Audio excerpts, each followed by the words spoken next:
Karibu sana mpendwa mtazamaji na msikilizaji wa Hope Channel Tanzania. Leo ni siku nyingine ya pekee ambayo kila mmoja wetu kwa kuamka kwako, hiyo ni sababu tosha kabisa ya kumwambia asante Yesu. Wako watu ambao walikuwa wanategemea kuwepo siku hii ya leo, lakini hawakuwepo kwa sababu wamelala kwenye usingizi wa mauti. Ninaamini ya kwamba katika siku hii ya leo Bwana ameendelea kuwa msaada wako. Na hivyo nikualike kwa namna ya pekee uweze kukaa pamoja nami katika luninga yako, mahala kokote ulipo, uendelee kusikia kile ambacho Mungu amesema nasi leo. Mungu anao mpango mzuri kwa ajili ya maisha yako. Na kwa sababu hiyo nikusii katika jina la Yesu ya kwamba kaa pamoja na familia yako, halika ndugu na majirani, unaposikia sauti hii ya neno la Mungu. Sauti hiyo pia ikasikike na kwa wengine. Maana Mungu anatamani kila mmoja wetu haweze kuishi maisha namna hii. Maisha ambayo yatampatia furaha. Maisha ambayo yataondoa masumbufu ya ulimwengu huu kupitia tumaini la neno lake. Kwa hivyo ninakualika kwa namna pekee, tunapoenda kuanza mada yetu hii ya leo, nikualike tuweze kufumba macho tupate kuomba. Asante sana Baba yetu mtakatifu, wewe Mungu unayeishi na kutawala milele zote. Leo ni siku nyingine tena ambayo tunatamani tuweze kuanza kwa kuisikia sauti yako. Na sauti hiyo tunapoisikia, maneno hayo yaweze kutusaidia tuzidi kudumisha na kujenga mahusiano yaliyoimarika kati yetu sisi na wewe Mungu wetu. Asante tunapoanza somo letu la leo, tukualike uweze kukaa pamoja nasi kama mwelekezaji na mfundishaji mkuu. Na watoto wako tumekuwa tayari hapa kwa ajili ya kusikia sauti yako. Nena nasi sasa Bwana kama upendavyo, na mapenzi yako yatimizwe kupitia jina la Yesu Kristo aliye Bwana na mkombozi wa maisha yetu. Amen. Karibu katika siku hii ya leo. Ziko takwimu ambazo zilitolewa na shirika la afya ulimwenguni. Takwimu hizo ni za muda mrefu kidogo, lakini ukiangalia uhalisia wake na maisha tunayoishi, utagundua ya kwamba wako watu wengi sana ambao leo wanapoteza maisha. Kwa mujibu wa shirika la afya duniani, yani WHO, taarifa hii ilichukuliwa mwaka 1990, inaonyesha ya kwamba vifo vya watu wapatao 50,000 kwa siku vinatokana na umaskini. Idadi hii ya watu ni kubwa sana. Watu ambao wanapoteza maisha kutokana na umaskini ni watu 50,000 kwa siku. Wapendwa, hii ni idadi kubwa sana ya watu ambao wanapoteza maisha. Na kama nilivyosema, ikiwa takwimu hizi zilikuwa ni za mwaka 1990, leo mwaka 2025, utafiti huu ambapo ukifanyika kwa siku watu wangapi wanaweza wakapoteza maisha kutokana na umaskini, utakubaliana na mimi ya kwamba ni maelfu ya watu ambao leo wanapoteza maisha kutokana na hali duni ya maisha. Kitabu kile cha Mithali sura ya 10 na mstari ule wa 15, maandiko yanasema, mali ya mtu tajiri ni mji wake wa nguvu, lakini uangamivu wa maskini ni umaskini wao. Nataka nikwambie mpendwa mtazamaji, wale ambao wanaishi kwa umaskini wanaishi miaka michache zaidi. Utakubaliana pamoja nami, unaweza ukaenda katika nyumba wanazolala wagonjwa, mahospitalini, unakutana na watu ambao wanakufa kwa sababu wamekosa pesa ya kununulia dawa. Kuna watu ambao wanakufa kwa sababu hawana fedha, hawana watu wa kuwasaidia. Na hii ndiyo maana inasemwa katika maandiko matakatifu ya kwamba uangamivu wa maskini ni umasikini wao. Katika mada yetu ya leo ina kichwa kinachosema uwe na mtazamo mpana, uwe na uelewa mpana, ujue kile ambacho Mungu anataka nini kwangu na kile ambacho Mungu anataka nini kwako. Leo kuna watu ambao wamekuwa na mtazamo na uelewa finyu na kiasi cha kwamba wametengeneza mazingira yao kuwa ni magumu sana, wameyafanya maisha yao kuwa ni mateso na sio furaha. Na Mungu hakumuumba mwanadamu ili aje ateseke. Mungu alimuumba mwanadamu na mkamkabidhi vitu haweze kuvisimamia, haweze kuishi kwa furaha katika vitu ambavyo Mungu amempatia mwanadamu. Kwa hivyo usije ukatengeneza mazingira ya kutengeneza maisha yako kuonekana kuwa ni magumu. Nataka nikwambie, chochote ambacho unakitengeneza kwenye maisha yako kwa mtazamo wa ugumu, haimaanishi ya kwamba utakuwa mtu wa kiroho sana unapojitengenezea mazingira magumu yenye kutesa mwili wako na afya yako. Ukiroho haupatikani kwa kujitesa. Ukiroho wa mwanadamu haupatikani kwa kufanya vitu ambavyo vimfanya onekane kuwa mwenye huzuni, vimfanye kuwa mtu ambaye muda wote anaonekana ni mwenye kusononeka, asiyekuwa na furaha. Mungu anatamani kuona watoto wake wakiwa na furaha, kwa sababu alitupatia vitu hivi vyote tuweze kuvitumia kwa furaha.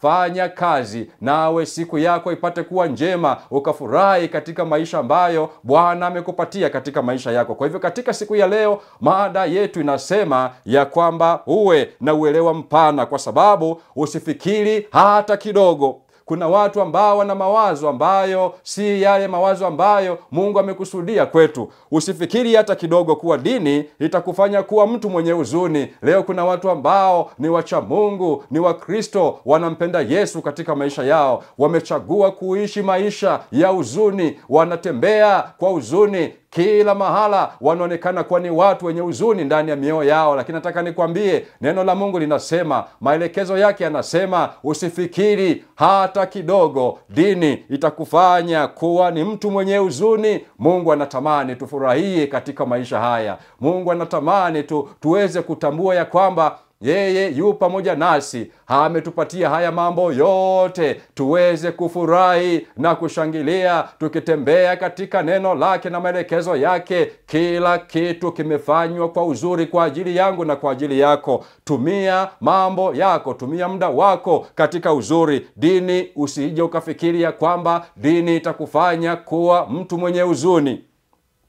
Usifikiri hata kidogo dini itazuia njia yako ya mafanikio. Kuna watu leo ambao wameacha kumtumikia Mungu, wanafanya shughuli zao. Hata wito unapotolewa wanasema, njoo, sauti ya Bwana inakuita, njoo ukafanye kazi kanisani, njoo ufanye kazi ya uinjilisti, njoo ufanye kazi katika nafasi mbalimbali ndani ya kanisa, njoo mkamtumikie Mungu katika muda ambao umebaki. Leo kuna wanadamu ambao hawaoni kumtumikia Mungu kama kuna faida. Wameacha kufanya kazi ya Mungu na wameweka mizizi, wamejikita katika shughuli zao za kila siku. Ndiyo, ni jambo jema, maana maandiko yanasema kwa siku 6 ufanye kazi. Siku 6 ufanye kazi. Ndiyo, fanya kazi, lakini unapoisikia sauti ya Mungu, Mungu anapokuita kwa wakati wake na kwa muda wake, anapoona unafaa ya kwamba njoo ukamtumikie Mungu, njoo ukamtumikie Mungu wako. Hata wale ambao leo wanafanya kazi ya Mungu wamekuja, si kwamba walikuwa hawana kazi za kufanya. Kuna watu ambao walikuwa ni madaktari, kuna watu ambao walikuwa ni walimu, kuna watu ambao walikuwa wanafanya kazi ya sheria, kuna watu ambao walikuwa ni waajiriwa katika sekta mbalimbali na katika serikali. Mimi ni mmoja wao. Lakini wakati unapofika wa kumtumikia Mwenyezi Mungu, una kila sababu ya kuacha yote na kusema, muda uliotosha, muda uliopita ulitosha kuifanya kazi ya ulimwengu huu, na muda uliosalia ubaki kuifanya kazi ya Mungu peke yake. Mungu anapokuita, itika wito wake na kubali kuacha vyote ukamtumikie yeye. Wanafunzi wake waliacha vyote,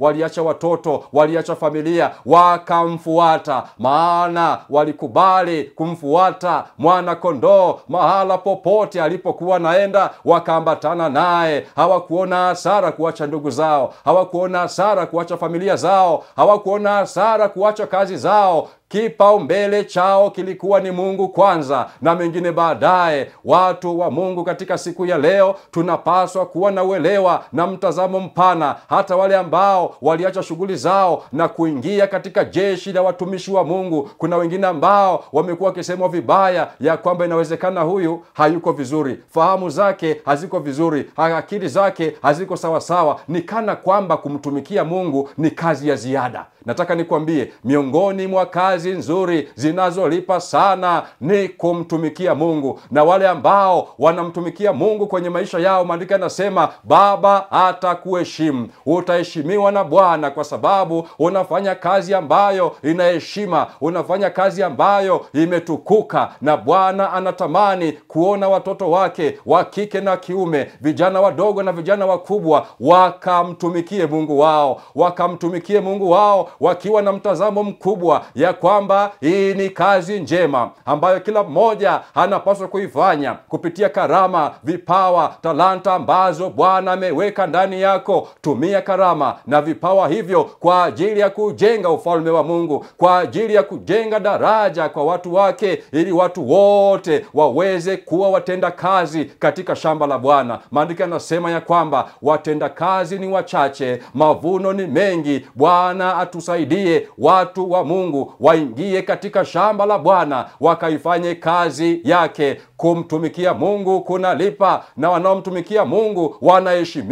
wanaheshimiwa kwa sababu wanaifanya kazi ya Mungu, mtawala wa mbingu na dunia. Mahala kokote utaheshimika. Pale ambapo mwanadamu anaweza kaona haoni umuhimu wako, haoni thamani yako, Mungu anaiona thamani yako kwa namna ya kukuheshimu. Wale wanaomtumikia Bwana katika maisha yao, Bwana anawaheshimu. Ni heshima kuifanya kazi ya Mungu. Leo kuna watu ambao wanatamani kupata heshima, wanatamani kupata madaraka katika maisha ya ulimwengu huu, lakini hawaoni ni heshima kuifanya kazi ya Mungu. Ndiyo maana hata wakati mwingine unaweza ukaona haya kujitambulisha mbele za watu ya kwamba wewe ni mtumishi wa Mungu. Nataka nikwambie, wewe tambua, ukifahamu ya kwamba ni heshima kubwa kuifanya kazi ya Mungu katika ofisi yake. Leo kuna wanadamu ambao wanatamani kuitwa majina na vyeo mbalimbali katika ulimwengu huu, lakini hawatamani kuitwa majina mbalimbali katika kazi ya Mungu. Nataka nikwambie,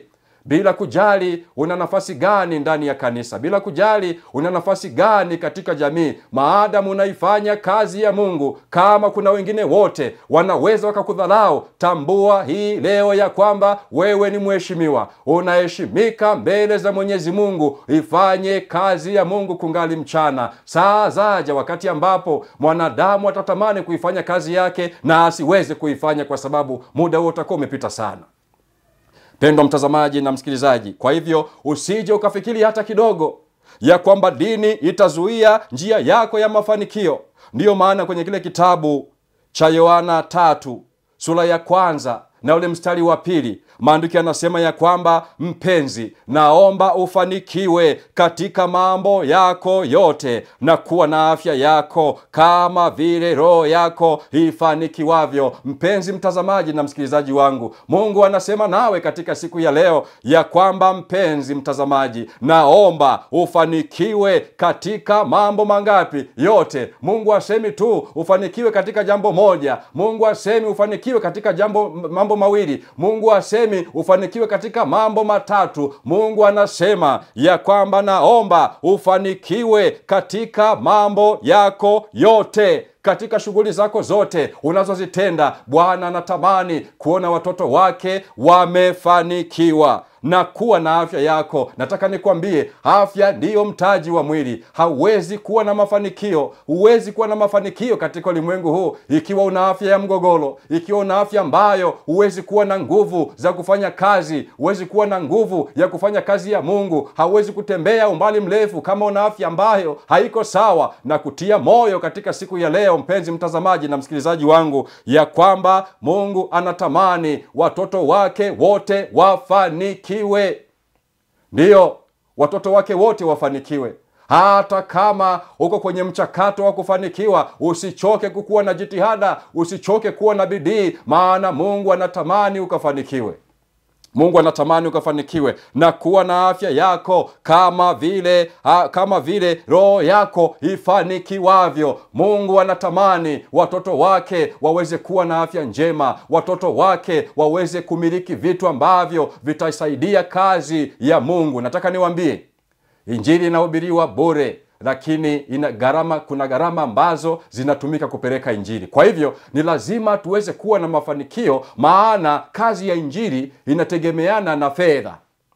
Kwa hiyo spidi ya injili inategemeana na fedha tulizo nazo.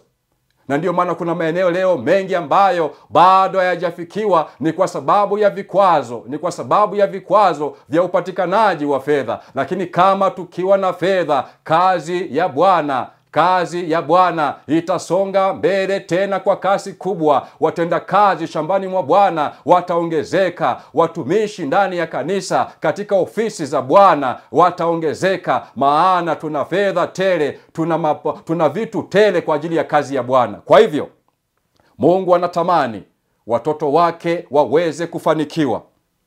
Wapendwa, nataka niwaambie, dini ya Kristo haidhoofishi uwezo wa akili.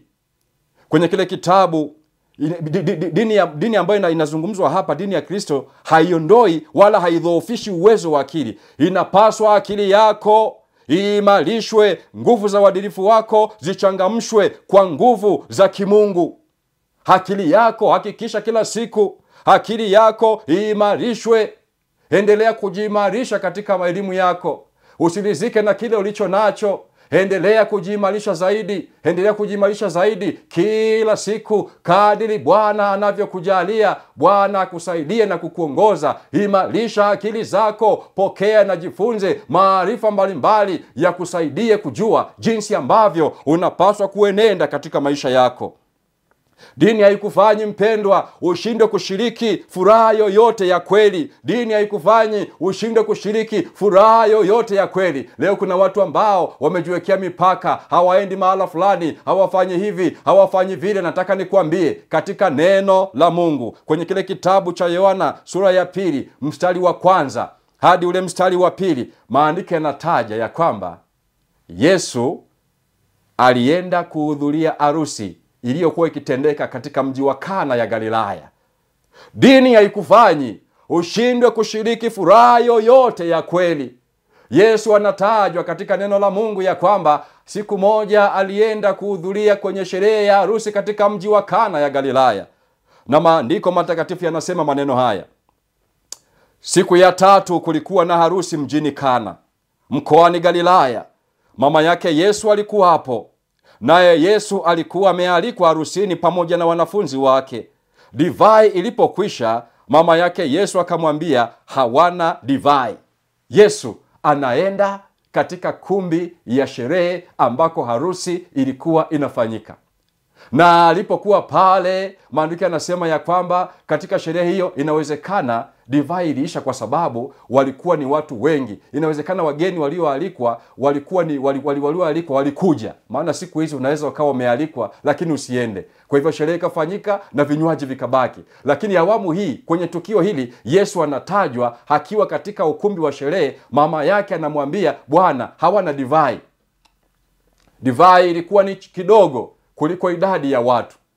Yesu alikuwepo pale akishiriki furaha. Ndio maana tunasema ya kwamba usiache kushiriki furaha yoyote ya kweli. Ikiwa kuna jambo ambalo litakuletea furaha, nenda katika jambo hilo. Na unapoenda katika jambo hilo, angalia ya kwamba uyatende mambo hayo yote bila kupita mpaka wa neno la Mungu. Usiende katika furaha ukalipita neno la Mungu. Maana kwenye kile kitabu cha Wafilipi sura ya 4 na mstari wa 8, maandiko yanasema, hatimaye ndugu zangu, mpendwa mtazamaji na msikilizaji wangu, hatimaye mambo yoyote yaliyo ya kweli, mambo yoyote yaliyo ya staha, yoyote yaliyo ya haki, yoyote yaliyo safi, yoyote yenye kupendeza, yoyote yenye sifa njema, ukiwepo wema wowote, ukiwepo sifa nzuri yoyote, yatafakarini hayo, yawekeni moyoni, yawekeni katika vitendo. Kwa hivyo msisitizo wa neno la Mungu unamtaka mwanadamu hatambue ya kwamba ikiwa jambo lolote unalolitenda ndani yake kuna kweli, na kweli hiyo ni neno la Mungu. Maana anasema watakase kwa hiyo kweli, neno lako ndiyo kweli. Ikiwa kuna jambo lolote la furaha ambalo ndani yake kuna kweli, yani linapatana na neno la Mungu, usiache kwenda katika jambo hilo, usiache kutenda jambo la namna hiyo. Maana yoyote yenye staa, yoyote yenye haki, kama kuna jambo lolote la haki ukalitende. Kama kuna jambo lolote ambalo ni safi, halitaharibu mwenendo wako, halitachafua maisha yako, nenda ukatende jambo hilo, ikiwa usafi wa Bwana uko hapo. Lolote lenye kupendeza, kama una mpango wa kutenda jambo lolote lenye kupendeza, neno la Mungu likisimama katikati ya jambo hilo, ukalitende katika jina la Yesu, ukalitende. Maana Bwana anasema anatamani kila mmoja haweze kushiriki na kufurahi katika furaha ya kweli.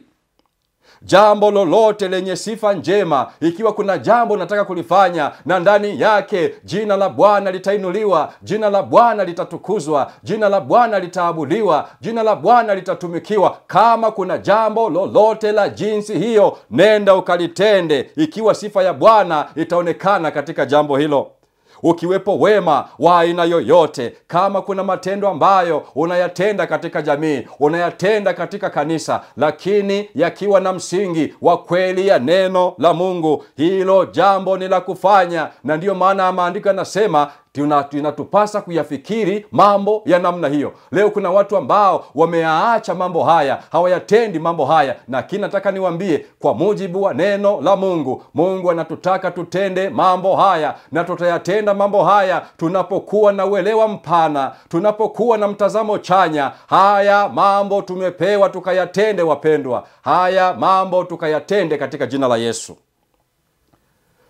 Kile kitabu cha Mithali sura ya 13 na mstari wa 23, neno la Mungu linasema, chakula kingi chapatikana kwa ukulima wa maskini, bali viko viharibikwavyo kwa sababu ya dhuluma. Hawa ambao wana maisha ya chini, hawa ambao wanatajwa kuwa ni maskini, maandiko yanasema maskini ana uwezo wa kuzalisha chakula kingi. Maana mwenye hekima Sulemani anasema ya kwamba chakula kingi chapatikana kwa ukulima wa maskini. Hata ukiangalia katika maisha yako, unapoangalia jamii inayokuzunguka, tusiende mbali, inawezekana hata mtazamaji wangu wewe unafanya shughuli za kilimo, na angalia maisha yako, una mali kiasi gani, una hali nzuri kiasi gani. Ndiyo maana mwenye hekima Sulemani analitizama jambo hili, anasema chakula chapatikana kwa ukulima wa maskini. Maskini wengi ndiye wapo katika shughuli za kilimo, wanafanya shughuli za kilimo ambazo wakati mwingine zinaonekana ni shughuli ambazo hazina tija. Maana unapoangalia gharama za pembejeo za kilimo zimekuwa ni ghali sana. Mbegu moja ya kilo 2 za mahindi zinapoenda kununuliwa katika duka la pembejeo za kilimo, unaweza kununua kwa shilingi 20,000 hadi shilingi 5,000. Wakati mwingine inategemeana na soko katika siku hizo. Watu wananunua pembejeo kwa gharama kubwa, wanatumia vifaa ambavyo vina gharama kubwa, mbolea bei ya juu, lakini mkulima analima shamba lake, anapata maharage yake, anapoenda sokoni anakuta bei ya gunia moja ya la mahindi ni shilingi 50,000, wakati yeye amenunua mbegu za mahindi kilo 2 kwa shilingi 20,000. Leo anaenda kuliuza gunia lake la mahindi sokoni, gunia moja la kilo 100 kwa shilingi 50,000.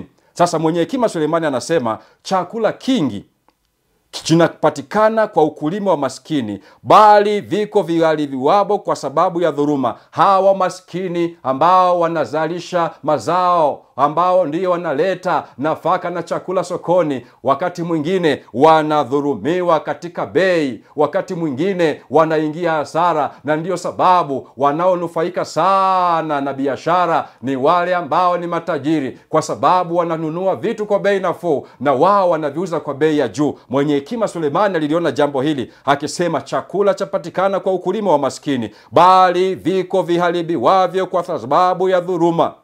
Maskini anaweza kuzalisha chakula. Usiseme ya kwamba we ni maskini. Mungu amekupatia nguvu ya kwenda kuzalisha chakula, ya kwenda kufanya kazi ya uzalishaji. Ndiyo, usije ukakaa tu katika kazi moja ya kuzalisha watoto. Bwana amekupatia nguvu hizo, si za kuzalisha watoto peke yake. Bwana amesema maskini anaweza kafanya kazi ya kilimo na akazalisha chakula tele kwa ajili ya wanadamu.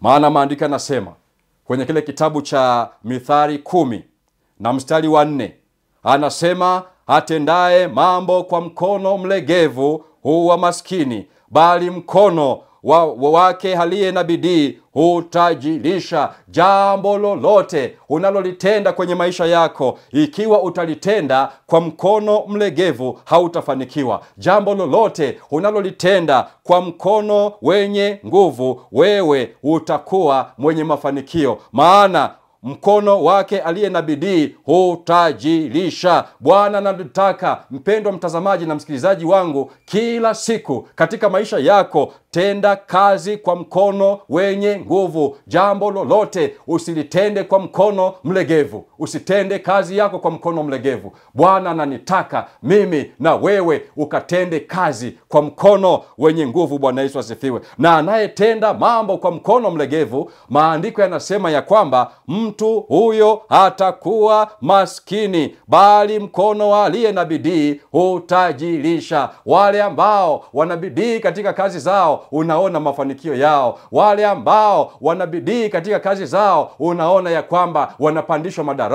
wanapandishwa madaraja, vyeo kila siku, kwa sababu wanafanya kazi kwa bidii. Mungu ananitaka, mpendwa mtazamaji wangu, ya kwamba Mungu ananitaka na Mungu anakutaka, kila unachokitenda kwenye maisha yako usikitende kwa mkono wa ulegevu.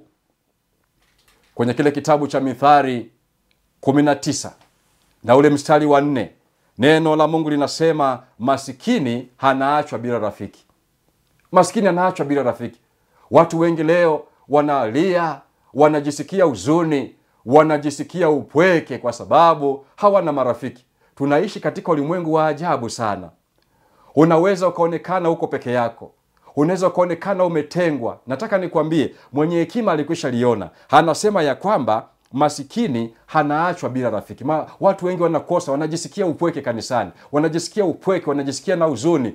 Sisemi ya kwamba watu hawa tuwatenge, maana maskini na tajiri wanakutana pamoja, maana ni Bwana aliyewaumba wote wawili. Hawa watu walioko duniani leo, bila kujali ni matajiri ama ni maskini, wote hawa ni watoto wa Mwenyezi Mungu. Lakini nataka nikwambie, Bwana na kuna kitu zaidi anachokitaka kwangu na kwako. Kwa nini uishi maisha duni? Kwa nini uishi maisha yenye udhaifu? Mungu anataka tuifanye kazi yetu kwa nguvu. Ndiyo, maskini wapo, lakini kwa nini uwe wewe? Ndiyo, maskini, maandiko anasema, Yesu anasema, maskini mnao siku zote. Ndiyo, watadumu kuwepo siku zote, lakini swali la msingi ni hili: kwa nini uwe wewe? Kwa nini huwe wewe, asiwe mtu mwingine? Maana maandiko yamekwisha tuambia, anayetenda mambo kwa mkono mlegevu huwa maskini, na bali atendaye mambo kwa mkono wa bidii, mkono wa mtu huyo hutajirisha. Bwana ametuita tuweze kuwa watenda kazi, wachapakazi katika hali ulio nayo, iweze kuwa ni matokeo ya kuifanya kazi yako kwa bidii, maana maskini hanaachwa bila rafiki. Kwenye kile kitabu cha Mithali 19 na mstari ule wa 7, maandiko yanasema ya kwamba masikini huchukiwa hata na ndugu zake.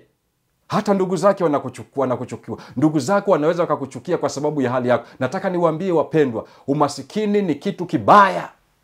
Ni kitu kibaya. Maana umasikini, kama tulivyoanza somo letu la leo, ni kwamba maskini, kwa mujibu wa utafiti uliofanywa na Shirika la Afya Duniani, mwaka 1990 takriban watu 50,000 wanapoteza maisha kila siku kwa sababu ya umaskini. Kwa hivyo umaskini sio kitu kizuri, sio kitu kizuri. Moja, Sulemani anasema ya kwamba masikini anaachwa bila rafiki. Lakini mbili, anasema masikini anachukiwa hata na ndugu zake. Watu watakuchukia kwa sababu ya hali yako. Kwa hivyo miongoni mwa vitu vya kuomba, mcha Mungu unayesikiliza sauti hii, ni vitu vya kuomba Bwana akusaidie. Kama una maisha duni, una hali ya namna hiyo, Bwana amekwisha tupatia funguo za mafanikio. Katika neno lake anasema, atendaye mambo kwa mkono mlegevu hanakuwa masikini. Tangu sasa usitende kazi kwa mkono mlegevu, nawe utakuwa tajiri, maana amesema mkono wake aliye na bidii utajilisha. Maskini anachukiwa hata na ndugu zake. Wakati fulani maskini anaweza kapendwa tu na mama yake mzazi. Wanaweza kukuchukia watu wengine wote, lakini mama yako atabaki kukupenda, maana wewe ndiye mzazi wake. Maskini anachukiwa hata na jirani zake. Kitabu cha Mithali sura ya 14 na mstari wa 20, maskini anachukiwa hata na jirani zake. Umaskini wa maskini umletea maangamizi, Mithali 10:15. Umaskini na fedhea umpata asiyejali mafundisho, Mithali 13:18. Kwa hivyo yeyote asiyejali mafundisho na maelekezo ya neno la Mungu, maandiko yanasema umaskini pamoja na fedhea vinampata asiyejali mafundisho. Leo kuna watu ambao wamekuwa maskini kwa sababu ya kutokujali mafundisho, kwa sababu ya kutokubali kuelekezwa, na ndiyo maana wamekuwa katika hali hiyo. Hekima ya maskini, kitabu cha Mhubiri sura ya 9 mstari wa 16, anasema hekima ya maskini hudharauliwa, wala maneno yake yasikilizwi. Sikia hilo neno. Hekima ya maskini hunadharauliwa, wala maneno yake hayasikilizwi. Inawezekana ukawa na hoja ya msingi, inawezekana ukawa na jambo la kusaidia katika jamii, lakini wanapokuona hali yako ni sawa na kusema, unapoenda katika mikutano ya hadhara ambako kuna viongozi wengi wa vyama na serikali, ama mikutano ya wananzengo mikutana pale, unaweza ukawa na hali duni. Kwa lugha rahisi, unaweza ukaonekana ni mtu ambaye ni maskini. Na unaposimama ama ukapewa nafasi ya kuuliza swali, kimsingi unaponyosha mikono, wanaweza wasikupatie nafasi, si kwa sababu hauna hoja. Wanaweza kumpatia mtu mwenye nguvu au mwenye uwezo ama tajiri kuliko wewe, ambaye unaweza kanyosha mkono usiyekuwa na kitu.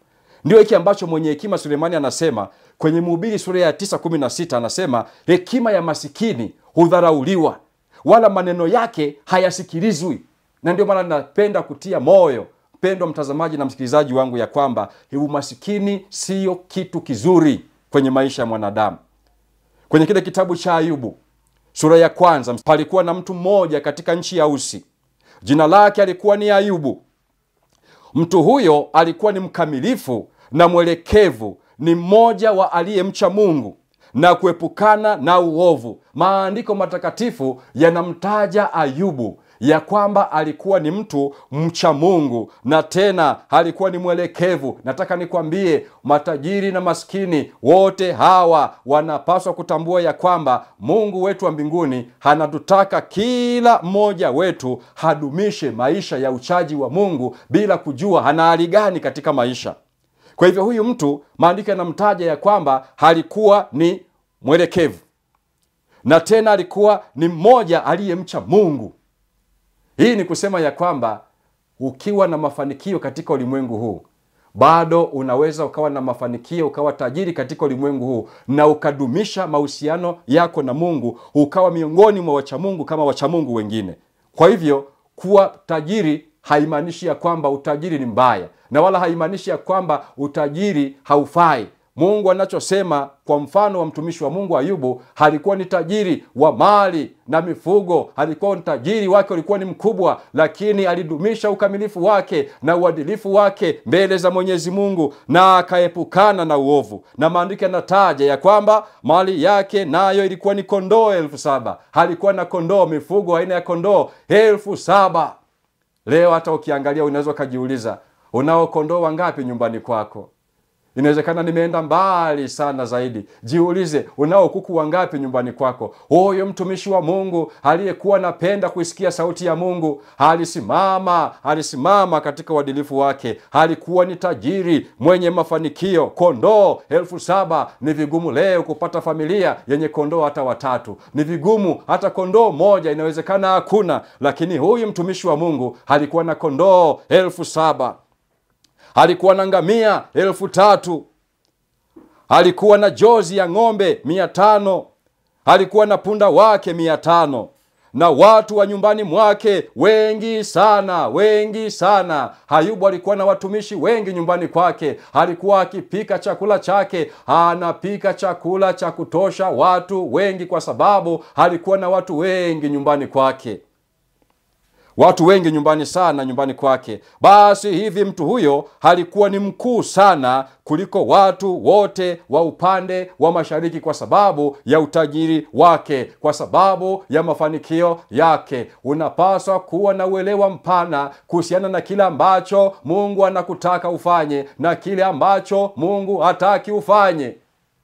Wengi leo wanaonekana kuwa ni dhaifu, si kwa sababu ni wadhaifu, ila ni kwa sababu wameshindwa kuelewa kile ambacho ni kusudio la Mungu kwa mwanadamu, na kile ambacho ni kusudio wameshindwa kufanya. Kile ambacho sio kusudio wameking'ang'ania na kushikilia kana kwamba ndiyo mafundisho makuu. Lakini nataka nikwambie kwamba Mungu anatamani watoto wake wa kike na wa kiume, kupitia neno lake na maongozi yake, tuweze kuifanya kazi, na kazi hizo zote ziweze kuwa zenye mafanikio, kama vile ambavyo yeye alifanya kazi, na baada ya kazi yake akasema, natazama kila kitu ambacho Mwenyezi Mungu alikifanya kilikuwa ni chema na chenye kupendeza sana. Bwana anatamani tuweze kuwa watenda kazi, tuweze kuwa na hali nzuri, tuweze kufanikiwa kama neno lake linavyosema. Mpenzi, naomba ufanikiwe katika mambo yako yote na kuwa na afya yako kama roho yako inavyotamani. Mungu akusaidie mpendwa mtazamaji na msikilizaji wangu wa Hope Channel Tanzania. Katika siku hii ya leo, jenga mahusiano yako na Mungu. Taka maarifa na maongozi ya neno lako, ujue kile ambacho Mungu anataka ufanye kwenye maisha yako, na uepukane na kile ambacho Mungu hataki ufanye kwenye maisha yako. Mungu anatamani kila mmoja wetu aweze kuwa na maisha mazuri. Mtumishi wa Mungu Ayubu alikuwa ni tajiri katika mali ambazo imetaja katika kitabu kile cha Ayubu sura ya 1 na ule mstari wa 13. Lakini Biblia inamtaja mtu mwingine anaitwa Abraham.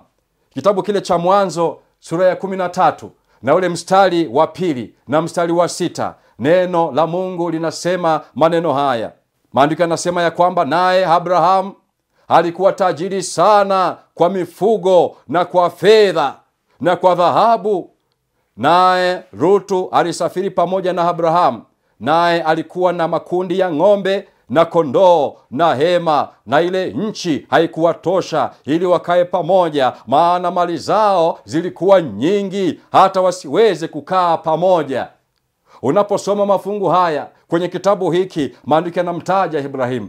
Maandiko yanamtaja Ibrahim kama mzee wa imani, baba wa imani. Huyu alikuwa ni tajiri sana, alikuwa ni mwenye mafanikio sana, alikuwa ni mwenye uwezo mwingi sana, kwa sababu alikuwa ni tajiri katika mifugo. Ikiwa utaukosa utajiri katika ulimwengu huu, basi Bwana akusaidie uweze kuwa tajiri katika mambo ya kiroho. Kuna watu ambao si matajiri katika ulimwengu huu na ni masikini katika ulimwengu wa kiroho. Nataka nikwambie, ikiwa utakosa kimojawapo katika hivi, ni bora nikupendekezee uweze kuwa na utajiri wa kiroho, uweze kuwa na utajiri wa kiroho. Lakini hii haikufanyi ushinde kutafuta utajiri katika ulimwengu huu, maana Bwana ameonyesha watenda kazi wake wote waliomtumikia katika nyakati mbalimbali, hata katika nyakati zetu. Wako watu ambao wamedumu kwa uaminifu, wako watu ambao wamedumu kuwa watenda kazi shambani mwa Bwana, ili hali wakiwa na mafanikio tele, na jambo hilo ni jema machoni pa Mungu, kwa sababu Bwana anatamani watoto wake tukufurahie maisha, watoto wake tukaifanye kazi ya Mungu kwa furaha, tukiwa na mali ili tuweze kuifanya kazi yake.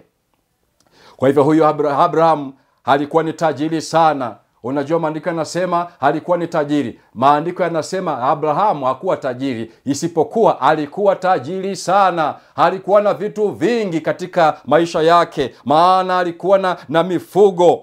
Alikuwa na mifugo, lakini sio mifugo tu, alikuwa na fedha nyingi, alikuwa na dhahabu. Alikuwa ni tajiri wa fedha, na kwa dhahabu alikuwa nazo nyingi.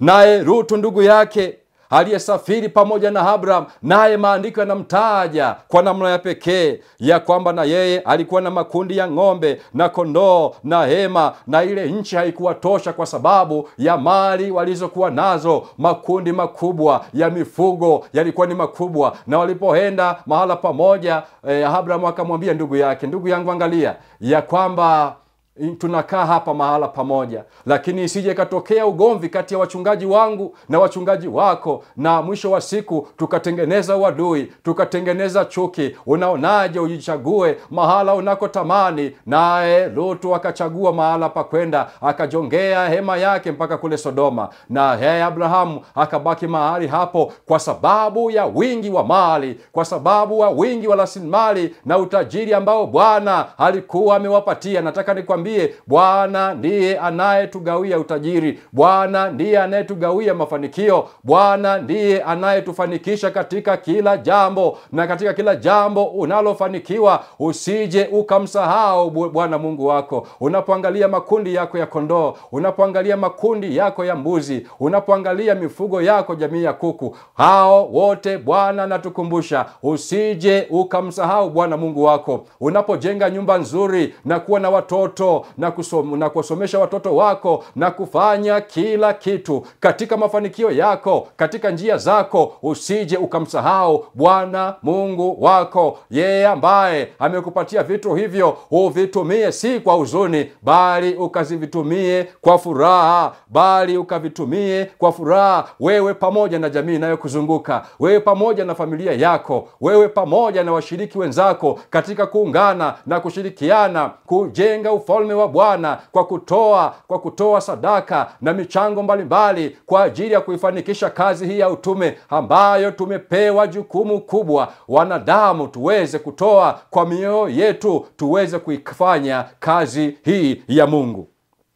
Kwa hivyo kwa kuangalia mfano na kisa kile cha mtumishi wa Mungu Ayubu, na kwa kuangalia habari za Abraham, na kwa kuangalia habari za Rutu, hawa wote walitenda kazi ya Mungu, na leo tunasoma habari zao. Mtumishi wa Mungu Ayubu alikuwa ni mkamilifu mbele za Mungu, alifanya kazi ya Mungu, wala hakutenda dhambi, wala hakufanya jambo lolote baya. Hata alipopata majaribu kutoka kwa mke wake, alipokuwa amepitia nyakati ngumu, alisema usiwe kama mwanamke mpumbavu. Je, tupatwe na mabaya na mazuri tu, nasi tusipatwe na mabaya? Ayubu alisimama katika uadilifu wake. Ibrahimu alisimama, kina Rutu walisimama, wakitupatia vielelezo na mifano iliyo hai. Mafanikio yako yatapelekea kazi ya Mungu ipate kufanikiwa kama hautakuwa mchoyo na kuwa tayari kunyosha mkono wako kuisapoti kazi ya Mungu. Bwana anategemea mafanikio yako yasiwe mafanikio yako peke yako. Mafanikio yako, jitihada zako ziweke kwa kazi ya Mungu. Tuimalize kazi ya Bwana na twende nyumbani. Bwana Yesu asifiwe. Bwana anakuita katika siku ya leo.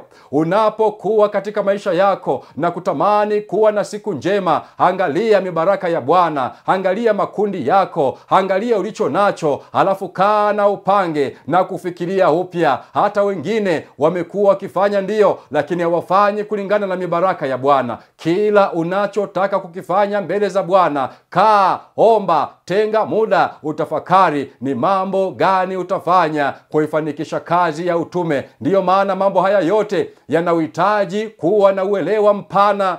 Bila kuwa na uelewa, unaweza ukazuia kazi ya Bwana, ukaichelewesha kazi ya Bwana. Ni mimi na wewe ambao tunaweza tukaifanya kazi ya Bwana ikaonekana inaenda kwa kasi, ikaonekana inaenda mbio, kwa sababu tumejitoa kwanza kwa Bwana kabla ya kufikiria kutoa kitu chochote. Mpendwa mtazamaji na msikilizaji wangu, unapaswa kujitoa mikononi mwa Bwana, naye Bwana hatakuongoza, hatakusaidia, hatakuonyesha ni wa kitu gani unachopaswa kufanya. kanisa la awali, wale mitume hawakuona uchungu kutoa mali zao kwa ajili ya kazi ya Bwana. Yusufu Mlawi, maandiko yanasema, alikuwa na shamba lake, akaliuza na fedha hiyo akaipeleka miguuni pa mitume. Leo ni mara chache sana kuona watu wakitoa mali zao. Hawana fedha ndio, lakini wanamiliki mashamba, wanamiliki majumba. Kanisa lina uhitaji mkubwa wakavitendea kazi kwa ajili ya kazi ya Bwana, lakini ni wachache sana ambao leo wanaweza wakasema, kama Bwana Mungu wa majeshi aishivyo, sina fedha ndio, lakini nina uwanja, nitauza uwanja huo kwa ajili ya kazi ya Mungu. Ni mara chache sana leo kuona mtu anasema ya kwamba nina gari ndio, lakini kwa ajili ya kazi ya Bwana nitauza gari hilo kwa ajili ya kazi ya Bwana. Ni wachache leo ambao wanaweza wakasema, nimetoa nyumba yangu kwa ajili ya kazi ya Bwana. Watu wameshikilia mali ambazo Bwana amewakabidhi, wavitumie kwa furaha.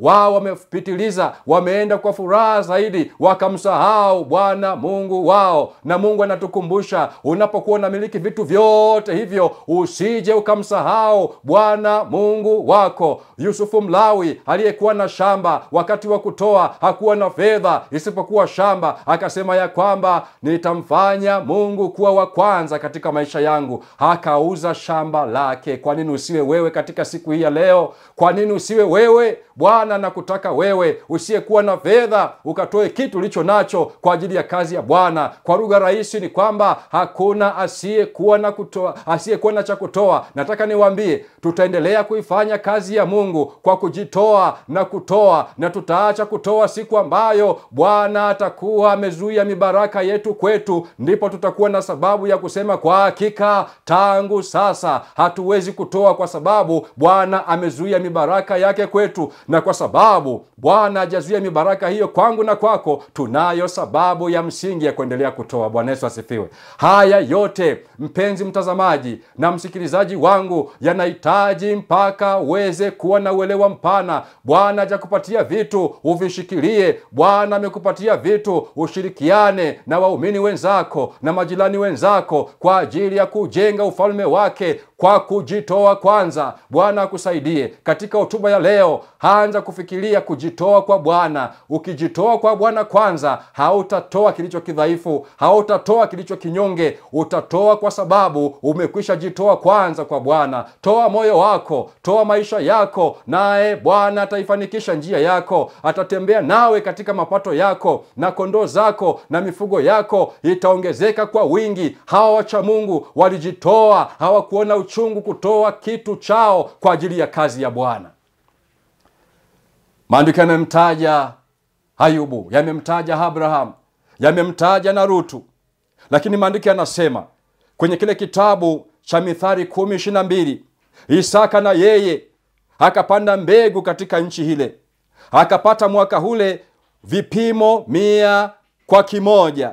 Bwana akambariki. Baraka za Bwana utajirisha. Bwana Yesu asifiwe. Isaka na yeye akapanda mbegu katika nchi ile. Alifanya kazi ya kilimo, akapanda mbegu katika ardhi, mbegu zikaota. Bwana akanyesha mvua, mazao yakapatikana. Na alipopatikana yale mazao, mwaka ule mtumishi wa Mungu Isaka akapata vipimo 100 kwa kimoja. Nataka nikwambie, Bwana akambariki, maana baraka za Bwana ndizo ziletazo utajiri. Mwenye hekima Sulemani 10:22 Mithali anasema ya kwamba baraka za Bwana ndizo ziletazo utajiri. Baraka za Bwana utajirisha. Leo unaonekana kuwa ni tajiri, ni kwa sababu ya baraka wa Bwana. Bwana amekubariki. Isaka, maandiko yanamtaja ya kwamba alikuwa na mali ya kondoo. Isaka akawa na mali ya kondoo kwa sababu Bwana amembariki.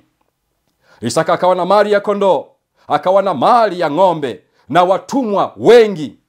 Hao Wafilisti wakamuhusudu.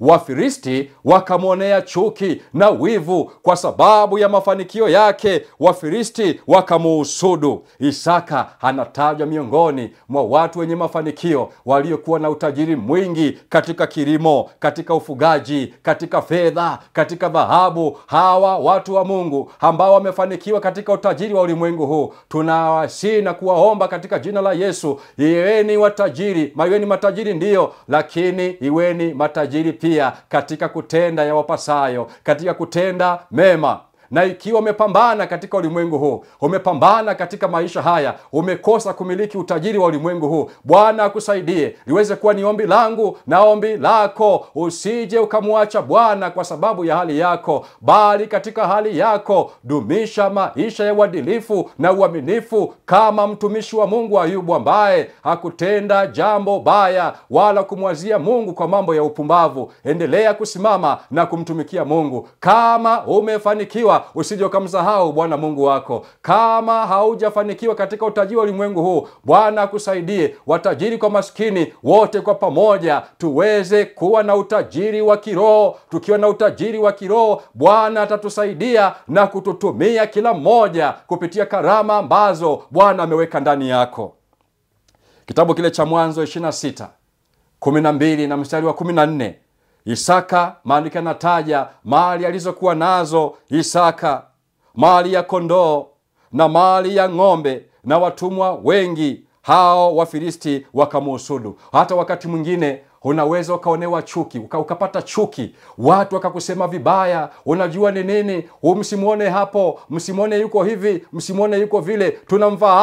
Tunamfahamu, maana huyu halimtoa kafara kijana wake, maana huyu halimtoa kafara mme wake. Kuna wakati unaweza ukapewa maneno, ukasikia maneno, ukaambiwa mambo magumu yenye kukuumiza. Lakini nataka nikwambie, kama vile ambavyo Wafilisti walimuhusudu Isaka kwa sababu ya utajiri wake, ndivyo ambavyo leo hata waliopata utajiri, waliofanikiwa, wanaweza wakanenwa vibaya. Tambua jambo hili. Mithali 10:22 anasema, baraka za Bwana hutajirisha. Wataelewa mambo haya wale ambao wamefungua fahamu zao, wamefungua akili zao, na wako tayari kusikia kila ambacho Mungu amejifunua kupitia neno lake takatifu. Ila wale ambao wameziba masikio yao, wale ambao wamefunga fahamu zao, hawataelewa. Katika siku ya leo, ninakushauri, ninakusii na kukuombea Bwana akusaidie. Unapokuwa katika maisha yako, Bwana akusaidie ili uweze kuwa na maarifa haya. Yatakusaidia katika maisha yako, yatakusaidia katika jamii inayokuzunguka. Simama kama mfano katika maisha yako, simama kama kielelezo, ili tuweze kujifunza kama tunavyojifunza leo kutoka kwa wazee wa imani. Ibrahimu, Isaka na wengine wametajwa katika Biblia kama mfano wa kutusaidia katika maisha yetu.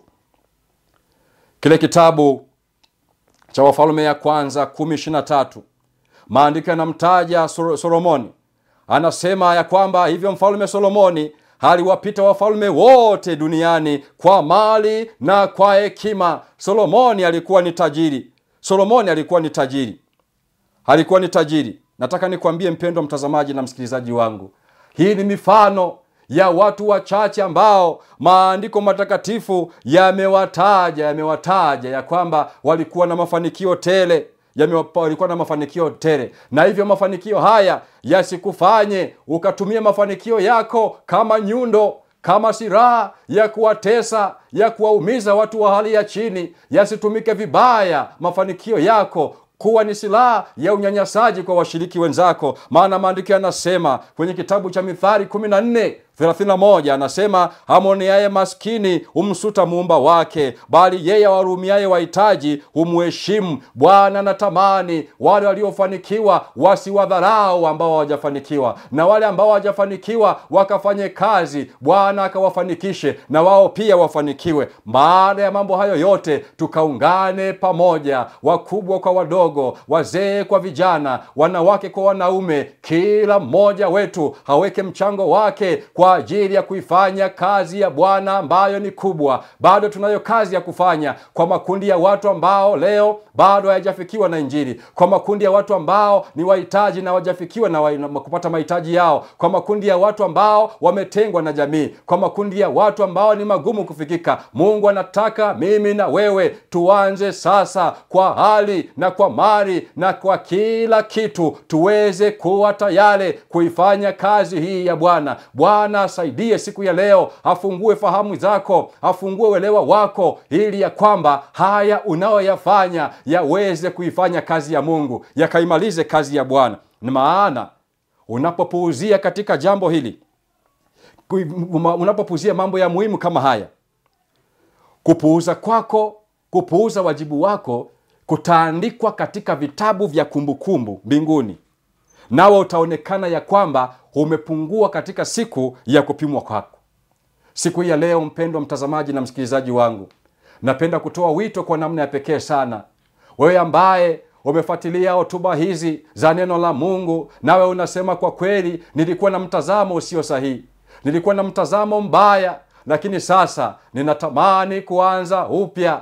Ninatamani kuanza upya katika maisha yangu. Bwana nisaidie, nifanikishe, nitende kazi yako. Wale ambao Bwana amewajalia mafanikio katika ulimwengu huu, mnaomba, mnasema ya kwamba Bwana utusaidie, tunatamani nasi kuanza upya. Tumejitoa mioyo yetu, tumetoa roho zetu, tumetoa maisha yetu. Ombi langu la kwanza, natamani kuona watu ambao kwanza waanze kutoa mioyo yao kwa Bwana, watoe roho zao kwa Bwana. Bwana wamkabidhi mioyo yao. Mkabidhi Bwana moyo wako, mkabidhi Bwana kazi zako, ndipo utakapokuwa umethibitika mbele zake. Unapofanya hivyo, Bwana atakupatia hatua ya pili ya ziada, ndipo utakapokuwa unatoa kwa moyo wa kupenda. Utatoa vya thamani, utatoa vinavyoendana na hali ambayo Bwana amekubalikia kwayo. Hivyo nakutia moyo katika siku ya leo, unapokuwa katika mambo yako,